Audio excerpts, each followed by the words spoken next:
कहानी एक छत के नीचे।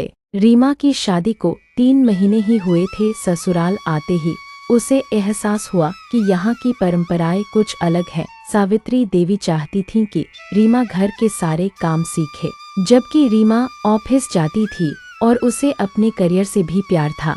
शुरुआत में दोनों के बीच कई बार टकराव हुआ, कभी खाने की रेसिपी को लेकर, कभी रीमा के पहनावे को लेकर। अमित बीच में पड़ता, लेकिन किसी की बात नहीं बनती। घर का माहौल तनावपूर्ण हो गया। एक दिन रीमा बहुत बीमार हो गई। सावित्री देवी ने उसके ऑफिस में फोन करके छुट्टी दिलवाई, खुद उसके लिए खिचड़ी बनाई, दवाई दी और उसका ध्यान रखा। रीमा ने पहली बार सास के स्नेह को महसूस किया। वहीं सावित्री देवी ने भी पहली बार रीमा की डायरी में उसकी भावनाएं पढ़ी। कैसे वह अपनी सास को खुश रखना चाहती थी, लेकिन डरती थी। इस घटना के बाद दोनों ने एक दूसरे से दिल खोलकर बात की। रीमा ने परंपराओं का सम्मान करना शुरू किया, वहीं सावित्री देवी ने रीमा के करियर को पूरा समर्थन दिया। आज दोनों एक दूसरे की सबसे अच्छी दोस्त हैं। कभी साथ में रेसिपी ट्राई करती हैं, तो कभी मिलकर ऑनलाइन शॉपिंग करती हैं। कुछ महीने बाद रीमा को एक बहुत बड़ा प्रमोशन मिलने का अवसर मिला, लेकिन इसमें उसे दिल्ली से मुंबई शिफ्ट होना था।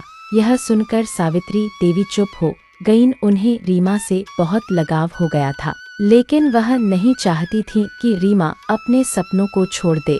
रात को रीमा ने देखा कि सास अपने कमरे में चुपचाप बैठी थी। वह उनके पास गई और बोली, माँ जी, मैं नौकरी छोड़ सकती हूँ अगर आपको बुरा लगे तो। सावित्री देवी की आंखों में आंसू आ गए। नहीं रीमा, तो मेरी बेटी जैसी है, बेटियां उड़ती है और माँ उन्हें आशीर्वाद देती है। तू जा और अपने सपनों को पूरा कर, मैं तेरे साथ हूँ। रीमा अकेले मुंबई नहीं गई। 2 महीने बाद सावित्री देवी ने भी अपना गांव का मकान किराए पर दिया और रीमा और अमित के साथ मुंबई में रहने आ गईं। अब उन्होंने वहां पास के मंदिर में सेवा शुरू कर दी और कई महिलाओं के समूह में शामिल होकर अपना समय बिताना शुरू कर दिया। रीमा ने न सिर्फ अपने करियर में तरक्की की, बल्कि अपने साथ अपनी सास के जीवन को भी नई दिशा दी। सास बहू का रिश्ता सिर्फ किचन या परंपराओं तक सीमित नहीं होता। जब इसमें समझ, समर्थन और स्नेह जुड़ जाए तो यह सबसे मजबूत रिश्ता बन जाता है।